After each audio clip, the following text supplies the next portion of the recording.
aquele menino que depois de uma tempestade violenta, de manhã ele saiu na varanda da fazenda e gritou para o avô: vô, corre aqui! Vô, vem ver, vô! Como é que o senhor explica que essa figueira, essa árvore que gastava 4 homens para abraçar o seu tronco, como é que essa figueira tombou, vô? O vento derrubou a figueira, vô.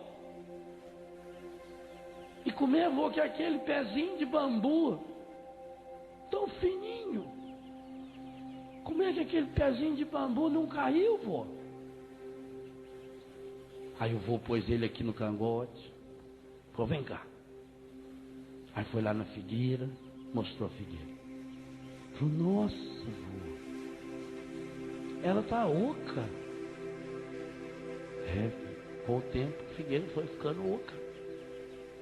Pô, mas não parecia. É por causa da casca, filho. Tinha uma casca muito grande. A gente não via, se olhava para a figueira, ela estava lá, metidão, poderosa. Achou que era muito importante. O vento. Ele falou: vô, mas o bambu também é oco. Aí o vô gostou mais ainda. Falou: então vem cá. Aí chegou lá no bambu, bambuzinho pequenininho. Falou: primeira diferença, o bambu sabe que é oco desde pequeno. Essa é a primeira coisa. Primeira coisa que o bambu ensina para mim e para você. Depois você vai na 14 de bambu ali e aprende o resto. Primeira coisa que o bambu ensina para mim e para você: desde pequeno a gente é oco. O que significa isso? Vazio para poder encher-se de Deus. Por isso que a gente foi feito oco. Por isso que a gente nasce vazio. Sabendo que é oco, que é fraco, ele toma alguns cuidados. Segunda coisa que o bambu nos ensina: a nossa vocação é o céu. O bambu é uma grama, é da família das gramíneas. Enquanto as gramas comuns se alastram, o bambu, sendo uma gramínea, sobe. Porque ele tem uma meta. Todo bambu só cresce para o alto. Você também. Ou você cresce para o alto, ou a tempestade vai derrubar você. Eu tenho que ter uma meta. É no alto que está a vossa meta. Somos cidadãos do céu. Nós nascemos para lá. É lá para cima que eu tenho que olhar. O bambu está sempre olhando para o céu. Sempre buscando o alto. Sempre buscando a graça de Deus. Terceira coisa: se ele quer crescer muito, ele tem que ter raízes profundas. Por isso, ele vai se alastrando. E tanto que um bambu cresce para cima, ele vai se alastrando na terra, ele vai enfiando, ele vai achando o pé, a raiz vai abraçando, abraça no outro tronco, ele enche. Mas quando ele crescer, ele vai chegar a 20, 30 metros de altura.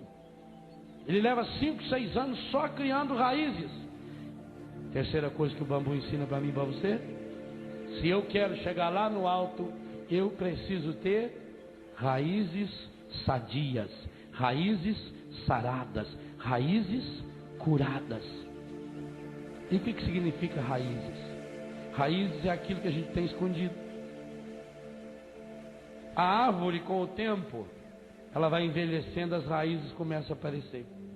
Conosco também. As raízes são os vícios que a gente vai escondendo. Eu tenho que deixar a graça de Deus, a graça da cura, penetrar cada uma das minhas raízes. A raiz é a minha fé solidificada. A raiz é alimentada pela leitura contínua e constante da palavra de Deus. A raiz é alimentada por um grupo que me dá sustento, me fortalece. Quarta coisa: o bambu não cresce para o lado.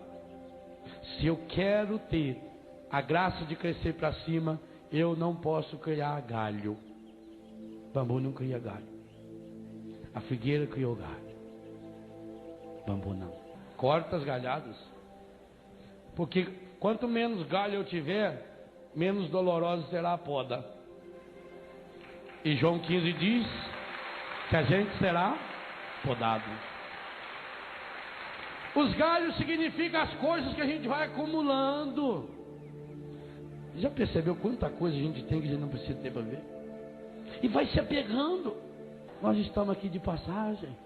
Se você quer crescer lá para o alto, corta os galhos. Corta a galhada. Canaliza. Crescer para o alto e tirar as galhadas significa investir a minha vida. E isso vale para tudo. Quantas famílias estão cheias de dívidas, cheias de problemas, porque não se une. Corta o galho, corta o supérfluo. Quanta coisa que você não precisa. Oh meu Deus, quanta coisa eu não preciso para ser feliz. Quanta coisa.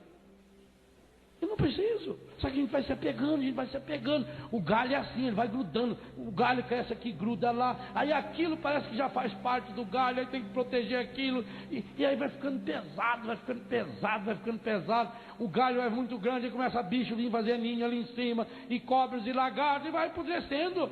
E a pessoa tenta proteger os galhos, tenta proteger. Corta os galhos, corta os galhos. A natureza ensina a gente. Na hora do frio ela recolhe, ela não é besta. Deixa cair a folha.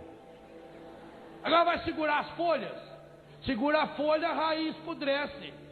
A natureza é sábia. O que ela faz? Ela mesmo dá uma chacoalhada assim, aproveita o vento. Joga a folha cai no chão. Aí fica quentinha, a raiz dela dorme sossegada. Ela recolhe a seiva e joga para a raiz, porque a terra fria mata. Aí quando começa a melhorar a temperatura, ela vai devagarinho soltando. Por isso que a gente tem que podar as plantas no inverno, porque a seiva dela está concentrada na raiz, aí não morre. Será que você não está com um galho demais? Quinta coisa que o bambu me ensina. Olha bem de perto para o bambu. Você já viu que ele é cheio de nozinho? Não é o nó que enfeia o bambu. É o nó que dá resistência ao bambu. Por isso que lá embaixo o nó vai juntando mais próximo assim. A parte mais velha do bambu, o nó vai ficando. Porque nó significa cada etapa que eu venço, cada problema que eu supero. Cada problema que eu supero na minha vida me torna uma pessoa mais forte. Me torna uma pessoa mais resistente. Se o bambu não tivesse nó, ele seria lindo. Parecia um cano de PVC. Mas na primeira ventania, o bicho rachava de cima e embaixo. É o nó que dá resistência ao bambu. É o nó que faz o bambu ser forte. É o nó que faz o bambu ser firme.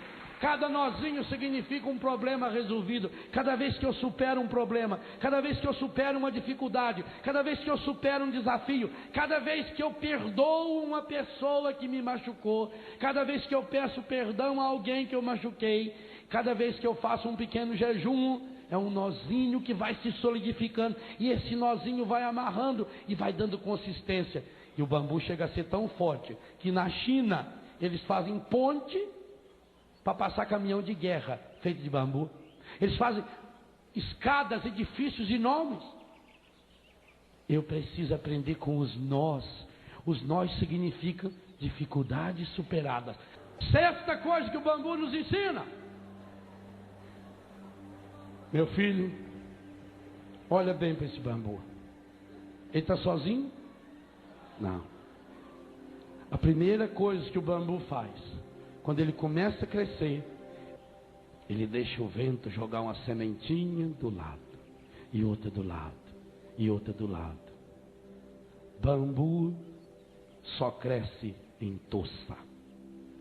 Por isso que você olha de longe, uma toça de bambu é maior do que uma figueira, é maior do que uma árvore. E essa toça é tão grudada, por quê? Primeiro, não tem galho. Nenhum deles tem galho. Segundo, porque eles têm raízes profundas, todos eles. Terceiro, porque todos eles estão crescendo para cima. Quarto, porque todos eles sabem que são ocos. Quinto, todos eles vão se grudando um no outro, porque aprenderam a fazer isso consigo mesmo. Quem aprendeu a superar os nós, vai aprendendo agora a se apoiar um no outro. O bambu se apoia em si mesmo pelos nós. Problema superado é vitória garantida. E agora se apoia em quem está do meu lado. E um se apoia no outro. E um balança junto com o outro. E eles vão até se entrelaçando. Se você tentar tirar um bambu lá do meio da toça, você não consegue. Ele está grudadinho. Bambu nasceu oco, quer ir para o alto, portanto cria muitas raízes, supera cada dia um problema, os nozinhos que a vida vai lhe oferecendo. Cada problema superado é um nó que firma, e ele se torna forte, e ele se torna firme, ele vai cortando os galhos. Sétima coisa, tudo em Deus é perfeito. O avô pegou a ponta do bambu, entortou até o chão, soltou, o bambu voltou. Meu filho, aprenda com o bambu a ter a humildade de se curvar na hora da tempestade. E para nos ensinar isso, o primeiro a se curvar foi Jesus. O Getsemane, a cura do meu coração passa pelo Getsemane. Meu Pai, se é possível, afasta de mim esse cálice. Todavia não se faça o que eu quero, mas assim o que tu queres. Mas aquilo que parecia um mal, Jesus se transformou num bem.